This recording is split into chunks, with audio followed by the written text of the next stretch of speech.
TV! Ito po, ipapasilip ko po sa inyo ang nabili ng ating subscriber na tiga Cebu City ha. At pinapacheck sa atin itong truck na ito habang nasa Cebu City si Sir ha. And then syempre, imi-make over din natin itong truck na ito ha. Papa-change, color, and then pati yung change gear oil.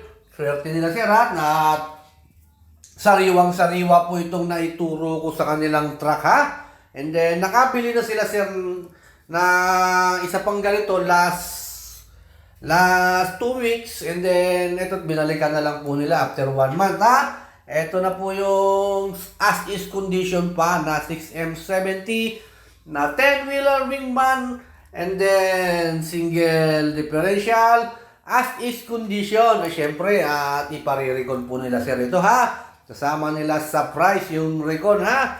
And then syempre itong truck po na ito is talagang napawaw sila ha. Hindi katulad yung una nilang nabili, hindi ganito aganda chassis nun ha. Talagang wow, napakaganda ha. And then actually mayroon na dapat silang napiling truck and then online transaction sana ha.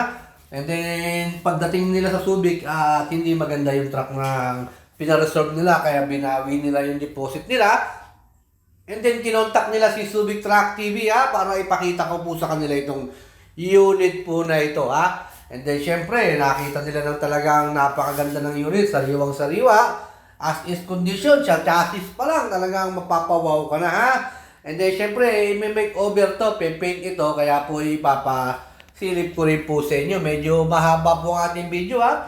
Kasunod po ng video na ito, meron pa tayong isang na pull out na forward na wingman ha. Kaya po para po mapakita ko rin po sa inyo yung isa ting subscriber na taga Iligan City, yung makeover din po ng truck nila na forward na wingman. And then syempre, etong truck nila Sir ng taga Cebu is ito muna ating checkin mabuti. Double AGR po ito ha, kita nyo naman no. Maganda po yung napili nila Sir ha. And then syempre, pag maganda ito, syempre, medyo may presyo ng konti, syempre ha. Ayan po, and then i-make over po ang truck nila Sir. And then ipapasilip ko rin sa inyo. Ayan po, tinatanggal na po yung mga paint niya. Yung dating paint, ayan, original paint pa po yan, tinatanggal na, kinukuskus na. And then, papalitan po ng ibang kulay po yan. Ito po, ang makeover ng truck nila Sir habang, habang nasa Cebu sila Sir, ayun pinipicture natin, pinapakita natin kanila Sir ha. Habang ginagawa po yung kanilang paint ng ng cabin ha. And then pinapunta rin tayo nila Sir dito para i-update yung mga ginagawa po sa truck nila Sir ha. Pangalawang truck na nila Sir to na yung una po is ganito rin po yung kulay na i-upload ko na po sa inyo. Napanood nyo na po yun, tiga Cebu City po yun. And then itong pangalawang truck nila, ganito rin po yung kulay oh. Kita nyo naman ha. Talagang sinunod nila Sir yung unang paint na kanilang kanilang ginawa nung una. Ito sa likod hindi nasunod. Kaya pinaulit ko, pinalagyan ko ng paint yung likod niyan. Mamaya makeover pagtapos niyan, papasilip ko naman po sa inyo ha. Syempre, sila Sir na nakipag-deal dito, nakipag-usap tayo lamang is guide lamang po tayo rito sa Subic ha. Guide lang po nila tayo ha. Kaya po lahat ng mga sinasabi nila, sasabihin din natin doon sa dealer ha, habang sila ay nasa Cebu ha. And then ito na po yung finished product po ng kanilang truck ha. And then ipo-pull out na rin po ito. Ayan po ha, kita nyo naman ang ganda ng pagkakulay niya at nakabapping na, makintab na po ha. Kita nyo naman, maganda po kayo sa yardang ito, may bubong ha. Kita nyo naman ang kintab nakabapping ha. And then, pati pang ilalim, ayan na po, orange na orange yung pang ilalim nito ha. Walang gaanong, hindi nahirapan ng painter dito kasi walang gaanong kinutkot na kalawang ito ha. Maganda po yung pang ilalim po nito. Class A po ito ha, Class A yung nakuha nila ha.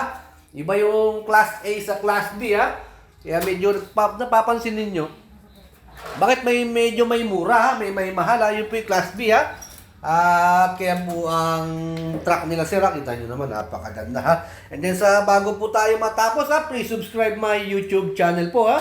And then para po ma-update po kayo sa lahat ng video i-upload ko ha. Sa mga gusto pong magpa-guide sa akin dito sa Subic, tawag-tawag lang po kayo sa akin ha. Para po ma-guide ko po kayo sa mga bilihan po ng truck dito. Para hindi na po kayo paikot-ikot ng Subic ha. Para kung sakaling may schedule na kayo, tawagan nyo lang po ako para naman madali po tayong magkausap ha.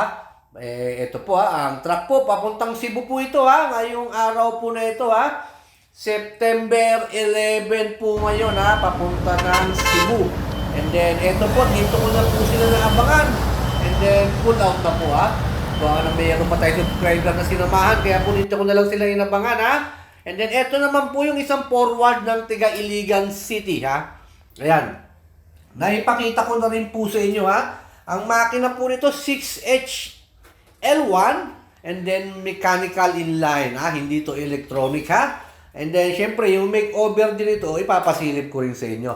At itong kulay na green po na ito, medyo green siya and then ipapalitan ng kulay po yan ha.